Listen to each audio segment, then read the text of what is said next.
6월절에 예수께서 예루살렘에 올라가셔서 성전을 정화하셨던 우리가 잘 알고 있는 사건입니다. 이 말씀의 내용은 메시지를 우리에게 역시 던져주고 있는 것이죠. 어떤 사건 이후에 우리에게 주는 메시지인데, 그것은 성전이 어딘가, 참 성전이 누구냐, 이제 그것을 우리에게 가르쳐 주고 있는 것입니다. 우리 읽었던 21절에 보면 그러나 예수는 성전된 자기 육체를 가리켜 말씀하신 것이라, 이렇게 말씀을 하고 있죠. 이번에 그 성지순례 갔더니 그 통곡의 벽이라고 있어요. 그 헤롯 대왕이 지었던 그 성전의 그 성벽의 일부입니다. 서쪽 벽이라고 하는, 아직도 그곳에 많은 순례객들과 유대인들은 그 벽을 부여잡고 눈물을 흘리고 있고, 또 그곳에 개인적인 기도의 제목들을 꼬깃꼬깃 종이에 적어서 그 벽 틈에 이렇게 집어넣었던 그런 흔적들이 아직도 많이 남아 있습니다. 그런데 예수님은 이미 일찍이 그것이 성전이 아니라고 부정하신 거예요. 성전을 정결하게 하실 뿐만 아니라 이렇게까지 말씀을 하시죠. 19절에 예수께서 대답하여 이르시되 너희가 이 성전을 뭐하라고 합니까? 헐라. 내가 사흘 동안에 일으키리라. 이 성전을 헐라는 건 이 건물 헐라는 말씀이 아니에요. 예수님의 십자가의 죽으심과 부활하실 것을 의미하고 있는 것입니다. 그러므로서 참된 성전이 어디인가를 우리에게 말씀하는 거죠. 이미 1장 14절에서 말씀이 육신이 되어 우리 가운데 거하심에, 이렇게 말씀을 하고 있죠. 우리 가운데 거하신다는 말은 여러 차례 설명을 드렸습니다. 장막을 치신다는 말이에요. 장막은 성막을 뜻하는 것이죠. 구약 시대에 유목 생활할 때 지어졌던, 그리고 여기저기 옮겨 다녔던 그 텐트 장막이 아니고, 그리스도께서 우리 안에 내주하시는 성령을 통해서, 그리고 우리 안에 우리를 성전 삼고 계시는, 성전이 우리 안에 들어와 버린 거죠. 그래서 우리가 성전이 된 거죠. 또한 이것이 참된 우리가 바라봐야 할 성전임을 우리에게 말씀하고 있는 겁니다. 왜냐하면 예수님께서는 하나님과 자신과의 상호 내주를 요한복음에 계속해서 말씀하셨습니다. 상호 내주, 굉장히 신학적인 중요한 주제인데요. 우리 말씀 한번 보고 넘어가죠. 14장 20절입니다.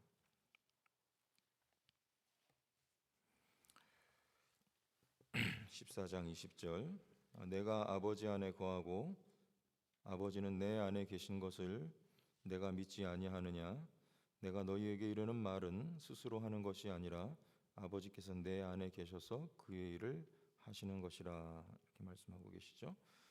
또 11절에도 내가 아버지 안에 거하고 아버지께서 내 안에 계심을 믿으라. 그렇지 못하겠거든 행하는 그 일로 말미암아 나를 믿으라. 상호 내주예요. 아버지 안에 내가 아버지 안에 뭐한다? 거한다는 것이죠. 그러므로 그 관계 속에 우리도 포함이 되는 거예요. 왜냐하면 그리스도가 우리 안에 거하시기 때문에 그렇게 되는 거죠. 그러므로 그리스도가 참된 성전이 되는 거예요. 예수 안에서 하나님을 배웠고 하나님을 만나죠. 구약의 성막 성전에서 제사장의 중보를 통하여 하나님을 배울 수 있었던 이스라엘 백성들, 모형의 그림자의 모습이지만 이제는 참되고 진실한 것이 왔죠. 그리스도 안에서 우리는 하나님을 만납니다. 하나님의 무엇을 받습니까? 우리 1장 다시 한번 가볼게요. 요한복음 1장 14절, 중요하기 때문에 눈으로 확인하고 지나가겠습니다.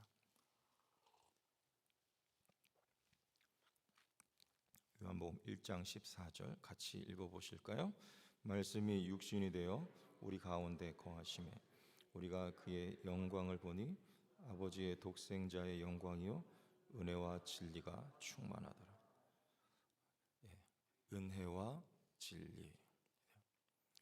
그리스도 안에서 하나님의 요 은혜와 진리는 에메트, 아멘이 아멘, 진리, 그리고 헤세드.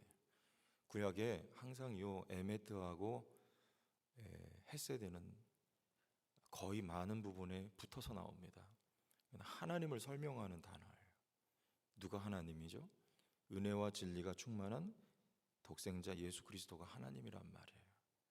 그 예수 안에서 우리는 하나님의 은혜와 사랑을 경험하게 됩니다.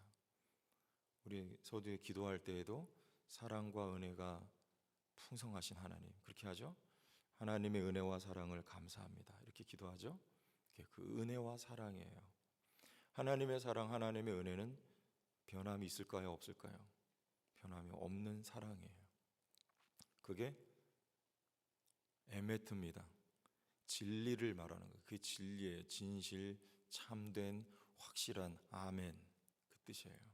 신실함, 하나님의 인격성, 그리스도의 인격성을 말합니다. 사람은 변하잖아요. 예전에 알았던 분인데 오랜 시간이 지나서 만났는데 이분이 변해 있어요.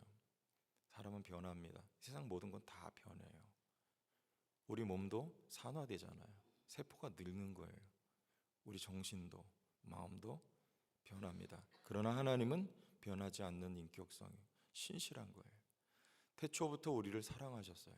그 사랑은 변하지 않아서 우리의 관점에서 시간이 지났으나 하나님은 독생자 예수 그리스도를 이 땅에 보내셔서 하나님이 작정하신 그 사랑을 성취하고 실현해 내시는 하나님의 신실성, 하나님은 아멘이신 하나님이에요. 우리를 향한 하나님의 사랑은 신실한 것을, 그 사랑을 누구 안에서요? 그리스도 안에서 우리가 만나고 경험하게 된다는 말입니다. 어디서 받아요? 우리 1장 16절 함께 여기도 읽어보죠. 시작. 우리가 다 그의 충만한 데서 받으니 은혜 위에 은혜노라. 율법은 모세로 말미암아 주어진 것이요 은혜와 진리는 예수 그리스도로 말미암아 온 것이라. 어디서 받아요? 그리스도 안에서 충만함을 경험해. 은혜와 진리를 우리가 율법은 모세로부터 주어졌으나 예수 그리스도로 말미암아 온 은혜와 진리를 우리가 충만하게 경험할 수 있다는 것이죠. 여러분 안에 오늘도 예수 그리스도께서 그리스도의 영이신 성령으로 거하고 계십니다. 여러분을 성전 삼고 거하고 계세요. 여러분 은혜와 진리는 어디서 경험합니까? 어디 멀리 갈 필요 없어요. 어디 유명하다는데 쫓아다닐 필요도 없습니다. 사실은 그래요. 여러분 계신 곳, 그리고 이 자리, 여러분 삶의 터전에서 항상 그분은 항상 여러분 안에 계세요. 그분은 은혜와 진리의 하나님이, 진리의 신실하신 하나님이에요. 한번 여러분 내 안에 내주하시기로 하나님이 작정하신, 오늘도 그것은 실현되고 성취된 사실입니다. 여러분 계신 곳에서 은혜와 사랑이, 진리가 경험되는 역사가 있기를 주의 이름으로 축원합니다. 성령 안에 그분과 교제할 수 있는 은혜. 그래서 우리 이 말씀 기억하기를 원합니다. 2장 17절 우리 읽었죠. 제자들이 성경 말씀에 주의 전을 사모하는 열심히 나를 삼키리라 한 것을 기억하더라. 누가 기억해요? 제자들이. 시편 69편 9절 말씀입니다. 주의 전을 사모하는 열심, 누구의 열심일까요? 시편에 보면 이래요. 69편 9절입니다. 주의 집을 위하는 열성이 나를 삼키고 주를 비방하는 비방이 내게 미쳤나이다. 누구의 심입니까? 시편 69편이 다윗의 시잖아요. 다윗의 고백입니다. 주의 집을 위하는 열성이 나를 삼키고. 누구의 열성이에요? 주의 집을 위하는 열성이 나를 삼키고. 다윗 안에 있었던 주의 전을 사모하는 열심이 이런 표현을 써요. 나를 삼켜버렸다. 불붙는 열심이, 주의 집을 사모하는 열심이 다윗 안에 있었어요. 누가 주신 열심일까요? 하나님이 주신 열심이죠. 주의 전을 사모해요. 왜요? 그곳에서 누굴 만나니까요? 하나님을 만날 수 있으니까요. 그 열심은 하나님을 사랑하는 열심입니다. 그러면 여기서 우리 요한복음 2장에서 주의 전을 사모하는 열심이 나를 삼키리라, 이건 누구의 말일까요? 우리 주님에게 해당되는 거죠.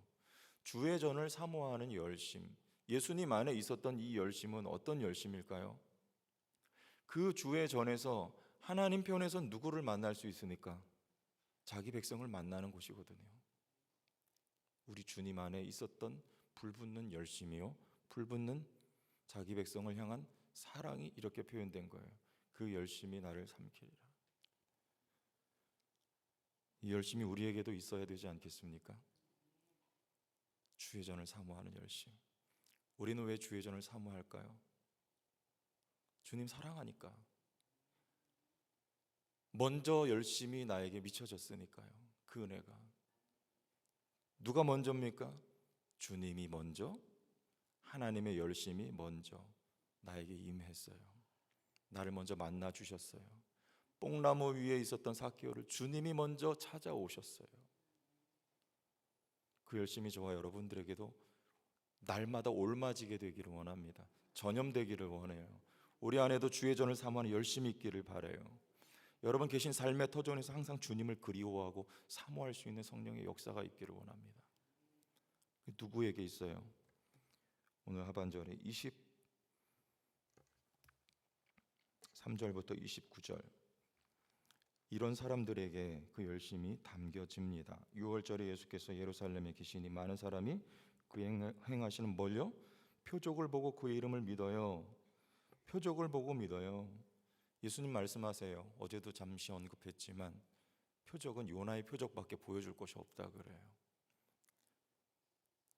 눈에 번쩍번쩍 보이는 표적보다도 사람들의 눈에서는 점점 희미해져가고 잊혀진 이름이 돼요. 십자가에 달려 돌아가실 때 아무도 그를 거들떠보지 않습니다. 그러나 그 십자가를 바라보고 믿는 사람들이 있대요. 그가 참된 하나님의 백성입니다. 표적을 보고 그의 이름을 믿었으나 예수는 그의 몸을 그들에게 의탁하지 아니하셨으니 이는 친히 모든 사람을 아심이요 또 사람에 대하여 누구의 증언도 받으실 필요가 없었으니 이는 그가 친히 사람의 속에 있는 것을 아셨음이니라. 사람 속에 뭐가 있을까요? 사람 속에는요, 진리가 없습니다. 사람 속에는 은혜도 사랑도 없어요. 하나님 안에만 있는 거예요. 사람 속에 무엇이 있는지 주님은 아셨기 때문에 그들에게 자신을 의탁하지 않았대요. 누가 역사하십니까? 그들이 아니고요, 하나님이 내게 주신 자라고 말해요. 우리 여기만 한번 볼게요. 6장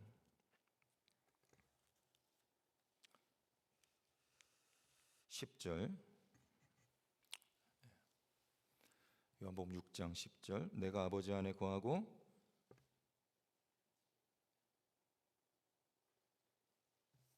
죄송합니다. 10장으로 가겠습니다. 14장 죄송합니다. 요한복음 14장.